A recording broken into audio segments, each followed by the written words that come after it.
नारायण नारायण नारायण नारायण नारायण नारायण नारायण। आज का विषय है विद्यार्थियों में शिक्षा संस्कार के संबंध में। हमारे राष्ट्र का वर्तमान समय का विद्यार्थी सुसंस्कार से सर्जित हो तो भारत पुनः स्वर्णिम बनने में देरी नहीं लगेगी। विद्यार्थी का असली खजाना विद्या होती है, धन असली विद्या होती है। विद्यार्थी उसका असली धन विद्या ही है।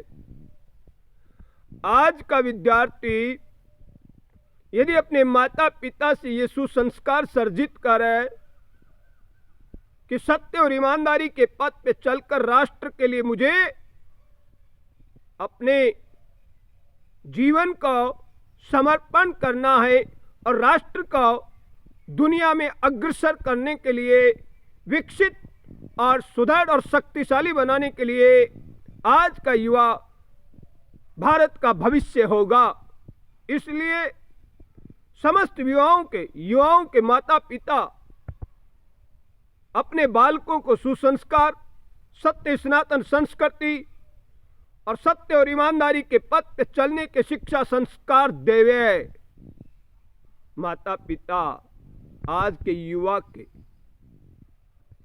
मेरे बंधुओं, विद्यालय में जाकर विद्यार्थी अपने अध्यापकों द्वारा भी सत्य और ईमानदारी के पथ पे चलने के सुसंस्कार सीखेगा और अपने विद्या के खजाने को ईमानदारी से पढ़ेगा तो बहुत उन्नति करेगा। आज का युवा हमारे भारतीय सनातन संस्कृति के संस्कारों के साथ पढ़ लिख कर भारत का भविष्य बनेगा। अतः वर्तमान विद्यार्थियों को नियमित सवेरे 4 बजे खड़ा हो जाना चाहिए।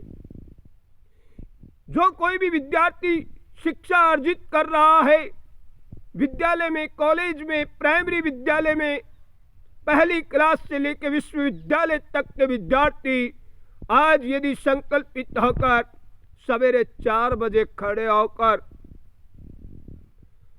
धरती माता को प्रणाम करके, अपने माता पिता को प्रणाम करके, यदि माता पिता शरीर नहीं रहा तो मानसिक प्रणाम करके, और सवेरे यदि माता पिता विद्यार्थी के उठने से पहले नहीं उठे तो माता पिता जब उठे तब उन्हें नियमित रोजाना प्रणाम करे।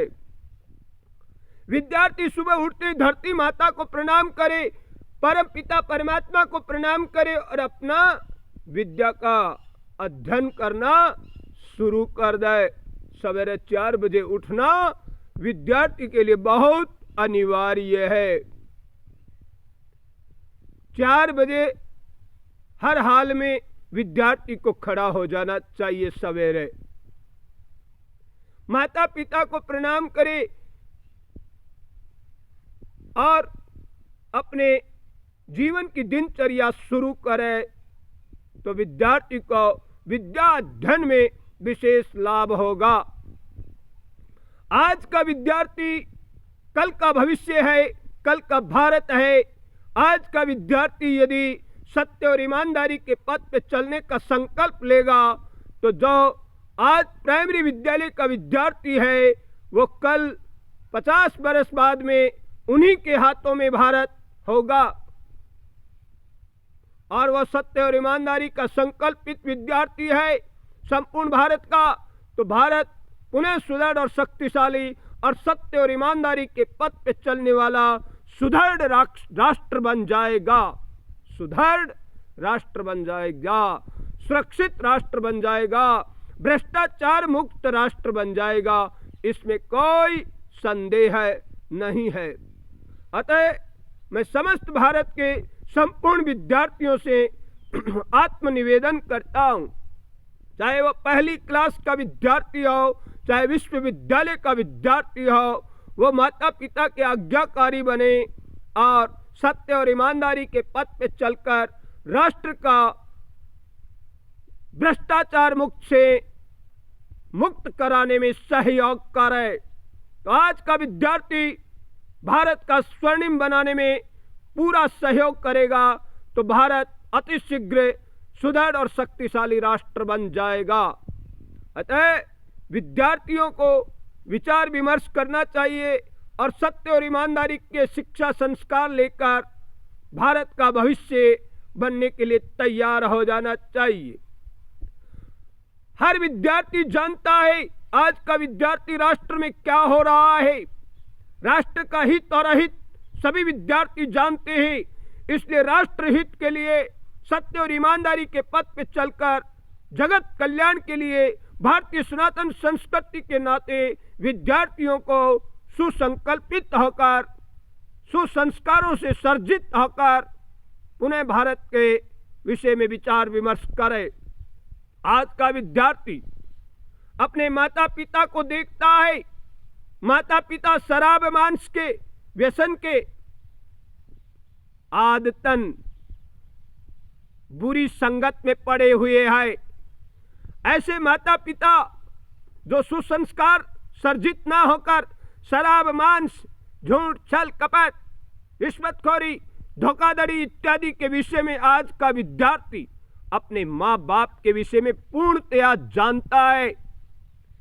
जिस विद्यार्थी का पिता सरकारी काम करता है या किसी अन्य क्षेत्र में काम करता है, यदि वो सत्य और ईमानदारी के पथ पर नहीं चलता तो उसका बालक उसे पूर्णतया 100% जानता है। 100% जानता है बालक कि मेरे पिता ईमानदार नहीं है।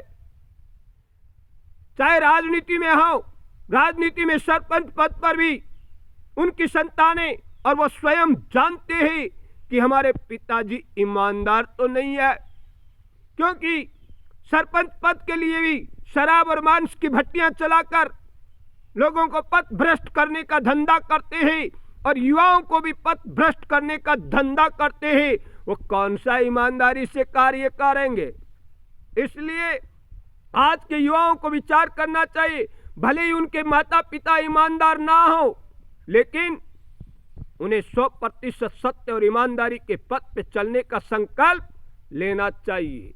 आज का युवा यदि हर क्षेत्र का प्राइमरी से लेकर विश्वविद्यालय तक का सत्य और ईमानदारी के पथ पे चलने का संकल्प ले लेगा, उसी दिन भारत सुदृढ़ शक्तिशाली और विश्व गुरु पुनः बन जाएगा। इसमें कोई संदेह नहीं है। अतः मैं तो पुनः भारतीय सनातन संस्कृति के नाते आज के विद्यार्थियों से, आज के विद्यार्थियों के अभिभावक, संरक्षक, माता पिता और उनके भाई बंधुओं से प्रार्थना करता हूँ कि आप भी सत्य और ईमानदारी के पथ पर चलकर सुदृढ़ राष्ट्र बनाने में सहयोग करो और हमारे युवाओं को पथ भ्रष्ट होने से बचाओ। आज का युवा कॉलेज का व्यसनों से ग्रस्त हो रहा है। आज का युवा पथ भ्रष्ट हो रहा है, अपराध जगत में प्रवेश कर चुका है बहुत ज्यादा प्रतिशत। इसलिए युवाओं में राजनीति न करके किसी भी विश्वविद्यालय या विद्यालय में राजनीति प्रवेश ना करे। जहां राजनीति प्रवेश कर जाती है वहां विवाद का क्षेत्र बन जाता है। हमारा विद्यार्थी, हमारा नवयुवक राजनीति से ग्रस्त ना हो, राष्ट्र प्रेम से लबालब हो और सत्य और ईमानदारी के पथ पे चलने वाला हो। यही हमारी भारतीय सनातन संस्कृति की पहचान है। इसलिए विश्वविद्यालय आदि अनेक कॉलेजों में जो चुनाव प्रक्रियाएं होती है उन्हें तत्काल प्रभाव से भारत सरकार का बंद कर देना चाहिए, क्योंकि आज का युवा यदि राजनीतिक ग्रस्त होगा तो उसका भविष्य उज्जवल नहीं होगा। क्योंकि कौन सत्य है और कौन ईमानदार है ये पाठ युवाओं को नहीं सीखना है। युवा तो स्वयं सत्य और ईमानदारी के पथ पे चलकर भारतीय सनातन संस्कृति के शिखर बनेंगे और भारत को पुनः स्वर्णिम बनाने में योगदान करेंगे। इसलिए आज के युवाओं को सत्य और ईमानदारी के पथ पे चलकर अपना विद्यार्थी जीवन का असली लाभ उठाना चाहिए। विद्यार्थी का खजाना उसकी विद्या है। इसलिए विद्या अर्जित करो और भारत को पुनः स्वर्णिम बनाने में सहयोग करो। विद्यार्थी राष्ट्र प्रेम से लबालब हो, राष्ट्र हित के विषय में विचार विमर्श करे और जगत कल्याण के विषय में विचार विमर्श करे, क्योंकि विद्यार्थी का जीवन ही कुछ सीखने का होता है। और जो सत्य सीख जाता है वो आजीवन संकल्पित होकर जगत कल्याण के लिए और विश्व का मार्गदर्शन करने के लिए जीवन जीता है। इसलिए समस्त विद्यार्थी, संपूर्ण भारत के विद्यार्थी युवा अपने आप के ऊपर दृष्टि डाले और सुसंस्कारों से सर्जित करके नियमित अपने माता पिता को प्रणाम करने का संकल्प ले। अपनों से बड़ों को नियमित प्रणाम करे, क्योंकि माता पिता में परमात्मा के दर्शन करो। जो माँ बाप का आज्ञाकारी होगा, रोज नियमित माता पिता को प्रणाम करेगा, उसको माता पिता से आशीर्वाद में आयु, विद्या, बल, बुद्धि, धन और यश ये प्राप्त होंगे। माता पिता को प्रणाम करने मात्र से आयु, विद्या, बल, बुद्धि, धन और यश ये प्राप्त होते हैं। इसलिए माँ बाप के आज्ञाकारी बनो और नियमित प्रणाम करो। इसी में मानव जीवन की सफलता है, विद्यार्थियों की सफलता है। आने वाले युवाओं को सुसंस्कार सर्जित करने के लिए यही संस्कार मार्गदर्शक है। इसलिए कृपा करो कृपानाथ, युवा व उनके माता पिता, अभिभावकगण सनातन संस्कृति के नाते सुदृढ़ और शक्तिशाली बनाने के लिए संकल्पित हो जाओ। और जय जय सीताराम। भगवत कृपा से हम एक होंगे। राम जी राम।